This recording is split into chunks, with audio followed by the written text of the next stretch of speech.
My self Rajkumar Sharma. आज का हमारा जो टॉपिक है वो है जेनेटिक्स में डिफरेंट की पॉइंट्स। बेसिकली जेनेटिक्स की लंबी स्टडी करने के लिए हमें विभिन्न प्रकार के जो बिंदु है या डेफिनेशन है उनके बारे में पता होना चाहिए।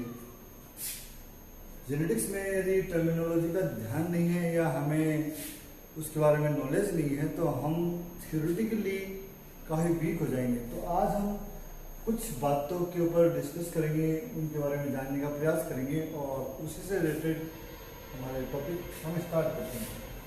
सबसे पहले हम बात करते हैं कि जनरली यदि हम देखें, फर्स्ट पॉइंट हमारा ट्विंस के बारे में है।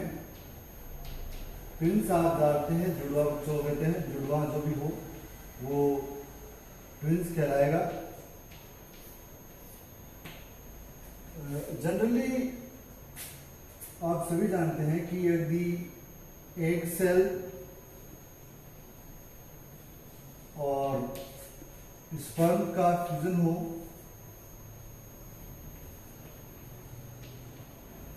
तो उससे न्यू बॉर्न का जन्म होता है।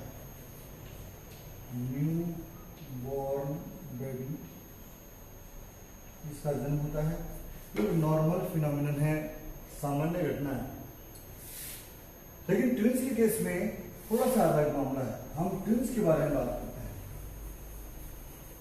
होने को तो यही घटना होगी यहाँ पर, लेकिन थोड़ा सा डिफरेंट। मान लेते हैं कि एक एग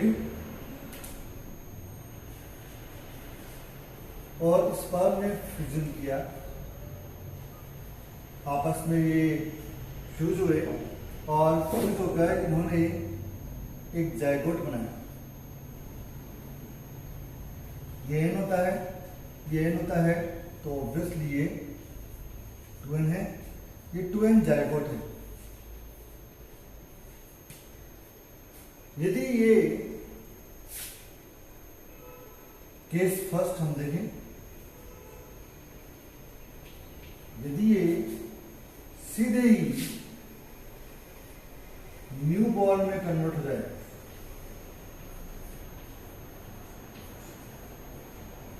तो ये नॉर्मल फिनोमिनन होगा। यहाँ पर ट्विंस की कोई बात ही नहीं है।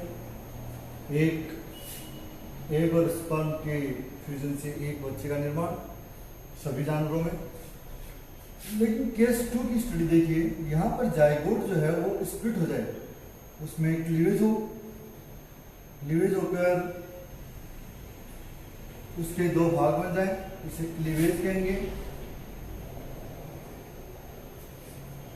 2 भाग बन गए, दोनों भाग अपने आप में पूर्ण है, कोई डिसऑर्डर नहीं है। और ये भविष्य में न्यू बॉर्न का निर्माण होता है। तो यहां पर न्यू बॉर्न 1 हो गया, न्यू बॉर्न 2 हो गया। तो एक ही जायगोट से यहां पर एक गर्भ यूट्रस में 2 बच्चों का जन्म होता है। इसे कहते हैं ट्विंस। ये फिनोमिनन मैंने आपको बता दिया, लेकिन कौन सा ट्विंस? एक ही जायगोट से बना है, इसलिए इसका नाम हो जाएगा मोनो जायगोटिक ट्विंस। ये हमें ध्यान रखना है, इसे कहा जाएगा मोनोजाइगोटिक ट्विंस। मोनोजाइगोटिक ट्विंस में एक ही जायगोट के विघटन से 2 बच्चों का जन्म होता है। ये जो 2 न्यू बॉर्न बने हैं, चूंकि एक ही जायगोट से बने हैं, एक ही है, रोल एक ही है, तो 100% ये कैरेक्टरवाइज भी सेम ही होंगे। तो इनके अंदर किसी प्रकार का कोई जेनेटिक अंतर नहीं पाया जाएगा। हम कह सकते हैं हाँ, एटमॉस्फेरिक का अंतर समय के साथ डेवलप हो सकता है, लेकिन इस प्रकार से नहीं। अब इसी केस में एक अलग बात करते हैं कि ये तो गया आपका केस फर्स्ट, ये हो गया आपका केस सेकंड। ये ज्यादा इंपॉर्टेंट है, आपको ध्यान देना है। अब हम बात करते हैं इसी जगह पर केस थर्ड की बात भी कर लेते हैं। सपोज दैट ये केस थर्ड है। केस थर्ड में आपको ये ध्यान देना होगा कि जो जायगोट है वो जायगोट इस प्रकार से क्लीव हो कि दोनों पार्ट जो है वो एक दूसरे से सेपरेट नहीं हो, जुड़े ही रहे। तो इस प्रकार से जो न्यू बॉन्ड डेवलप होगा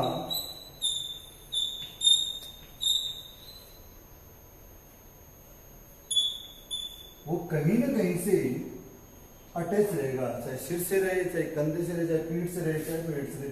मतलब जो जुड़वा बच्चों के केस में ये डिसऑर्डर हम देखने मिलता है कि बच्चा आपस में कनेक्टेड है, सिर जुड़ा हुआ है, तो वो यहाँ पे हमें देखने मिला। जो क्रेस्ट थ्रेड डिसऑर्डर है ये नॉर्मली किसी भी जेनेटिक विकार से उत्पन्न हो सकता है। इसे कोजॉइंट कहेंगे, कोजॉइंट या सियामीज।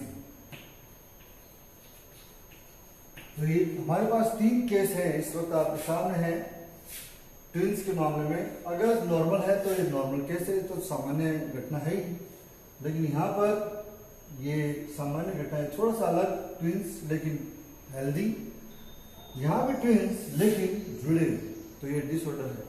तो ये है मोनोजाइगोटिक फिनोमिनन। ट्विंस के मामले में ही हम एक दूसरे फिनोमिनन की बात भी कर देते हैं साथ ही साथ। ट्विंस 2 प्रकार के होते हैं। पहली बात हमने बात की आइडेंटिकल, जो 100% सिमिलर होते हैं। दूसरे होते हैं नॉर्मल ट्विंस। सपोज दैट किसी महिला में 2 एग प्रोड्यूस हुए हैं और दोनों का ही फ्यूजन हो गया है सेम टाइम, दोनों का सेम टाइम पर फ्यूजन हुआ है, और उसकी वजह से मान लेते हैं यहाँ पर एक जाइगोट और यहाँ पर दूसरा जाइगोट डेवलप हुआ है। यहाँ पर एक कंडीशन डिपेंड कर सकती है, ये बात आपको समझनी होगी कि जो न्यूबॉर्न है वो सेम भी हो सकते हैं, मतलब लड़का या लड़की, और डिफरेंट भी हो सकते हैं, क्योंकि सारा कुछ मामला स्पर्म के गुणसूत्रों के कॉम्बिनेशन पर है।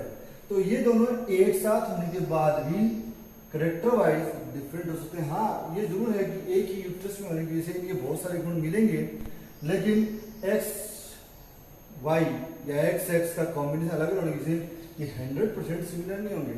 ये एक लड़का हो सकता है, एक लड़की हो सकती है, दोनों ही लड़के हो सकते हैं, दोनों ही लड़की। क्योंकि यहाँ पर 2 जाइगोट ने ऐसा किया है, 2 जाइगोट ने यहाँ पर न्यू बॉर्न डेवलप किया है, इसलिए यहाँ पर नाम हो जाएगा डाई जाइगोटिक ट्विंस। तो ट्विंस 2 प्रकार के, पहला मोनोजाइगोटिक, दूसरा डाइजाइगोटिक ट्विंस, ये हमारे सामने है। अब हम बात करते हैं नेक्स्ट टॉपिक की।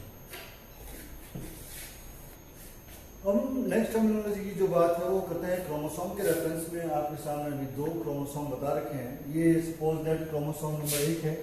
इस प्रकार की स्थिति जब होती है तो हम देखते हैं जो क्रोमोसोम का एक सेट है, उस पर एक भाग, उस पर A B C D E और F जीन हो सकते, मान लेते हैं ऐसा हो, तो इसका जो रिसेसिव है वो यहाँ हो सकता A B C D E और F के स्थान पर स्मॉल है। तो ये जो क्रोमोसोम है ये कहलाएंगे होमोलोगस क्रोमोसोम, होमोलोगस क्रोमोसोम। लेकिन यहाँ पर हमें ये देखना पड़ेगा कि ये स्थिति कैसी है। जैसे जीन ए और ए की बात करें, एक ही स्थान पर बिल्कुल रिसेसिव और डोमिनेंट हो तो ये होमोजाइगस कंडीशन कहलाएगी, होमोजाइगस कंडीशन कहलाएगी। और ये स्थिति यदि ऐसी हो, इस प्रकार से हो, तो ये हेटेरोजाइगस कहलाएगी।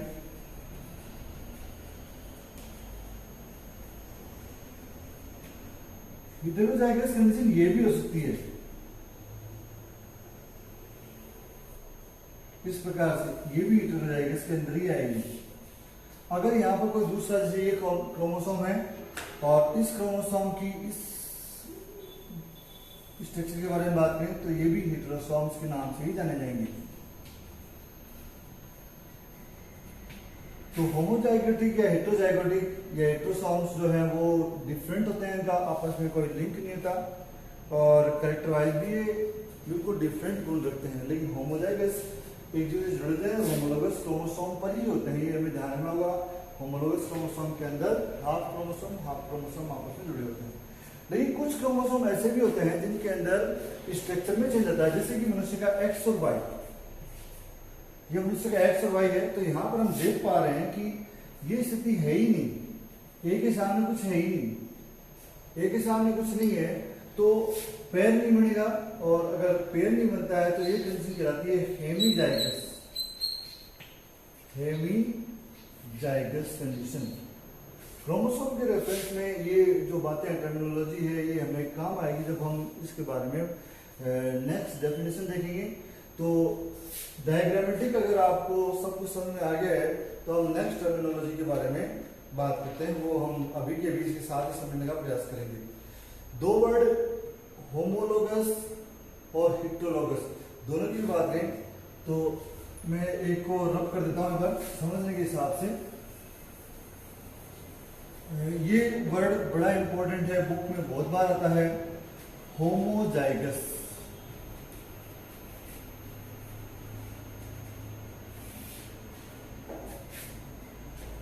इसका मीनिंग हो गया आइडेंटिकल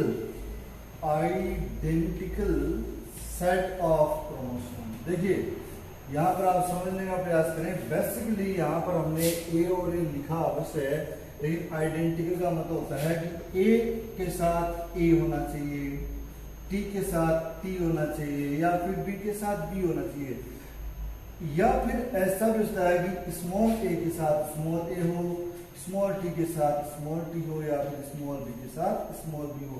इस प्रकार से आइडेंटिकल सेट्स ऑफ क्रोमोसोम जो है उनको हम होमोलोगस क्रोमोसोम कहेंगे, जो कि identical pair of allelic gene से बने होते हैं। ये है फर्स्ट टर्मिनोलॉजी।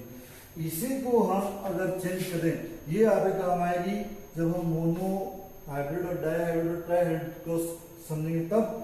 दूसरी टर्मिनोलॉजी यहाँ पर जो है वो हेटेरोजाइगस है। हेटेरोजाइगस बिल्कुल इसकी उल्टी है, आप समझ सकते हैं। यहाँ पर अनआइडेंटिकल पेयर है, ये ध्यान रखना, अनआइडेंटिकल पेयर। अनआइडेंटिकल पेयर का मतलब हो गया कि आपस में कनेक्टेड तो हैं लेकिन एक कैपिटल या डोमिनेंट है और दूसरा रिसेसिव। जैसे कि इन तीनों केसेस में आप देखें, इस संदर्भ में हम इनको अनआइडेंटिकल कहेंगे। विषम युग्मजी दशा है, वो समयुग्मजी थी, तो यहाँ पर विषम युग्मजी दशा इनको कहा जाएगा। क्वेश्चन सोल्व करते समय ये वर्ड बड़े काम आने वाले हैं, विषम युग्मजी, समयुग्मजी, होमोजाइगस और हेटेरोजाइगस। इसीलिए इन टर्मिनोलॉजी को आप बहुत ही अच्छे से समझने का प्रयास करें। नेक्स्ट हम बात करते हैं अगला पॉइंट, अगला है फिनोकॉपीज।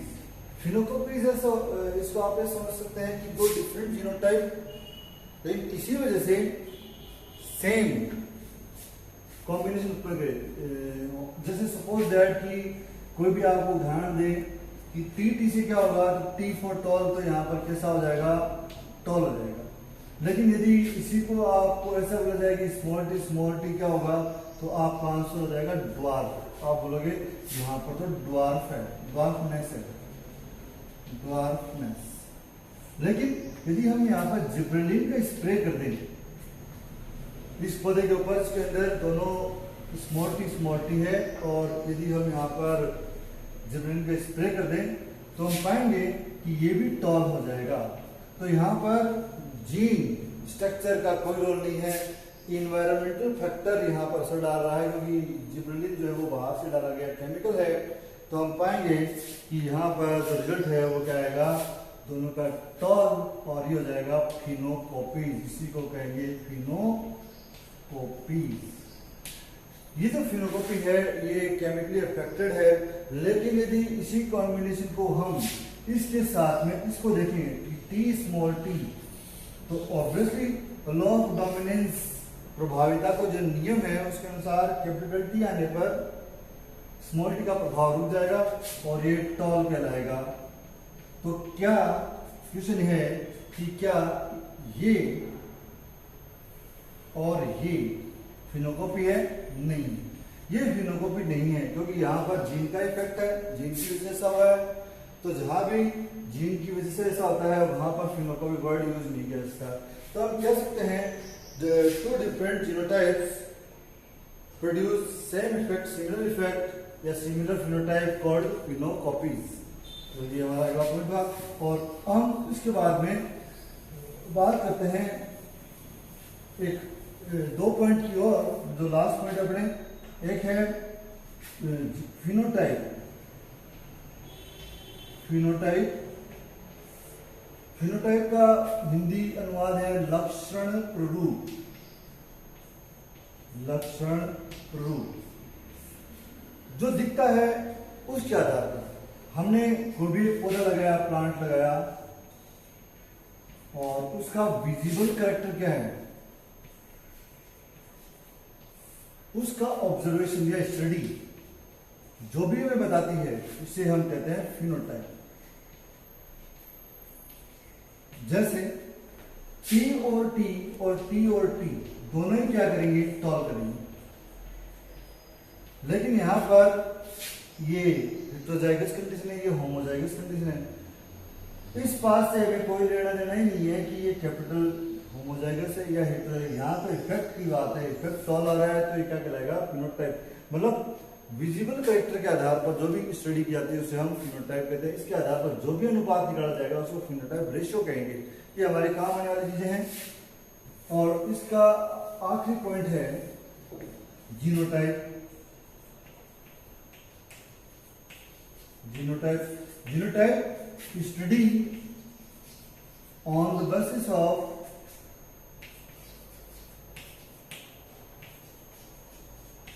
Gene structure. यहां पर जीन लेवल देखा जाएगा, जैसे टी और टी और टी और टी दोनों टॉल प्रोड्यूस कर रहे हैं, टी और डबल टॉल, लेकिन यहां पर देखिए होमोजाइगस कंडीशन है, हेटेरोजाइगस है, तो ये टू डिफरेंट जीनोटाइप है। डिफरेंट जीनोटाइप, ये हमें ध्यान देना होगा यहाँ पर। तो जीनोटाइप में जीन स्टडी की जाती है, जीन का कॉम्बिनेशन देखा जाता है, फिनोटाइप में बाहरी लक्षणों को देखा जाता है। हमारे जो टर्मिनोलॉजी या की पॉइंट्स की जहाँ तक बात है, आधे पॉइंट हुए, आधे पॉइंट हम बाद में डिस्कस करेंगे।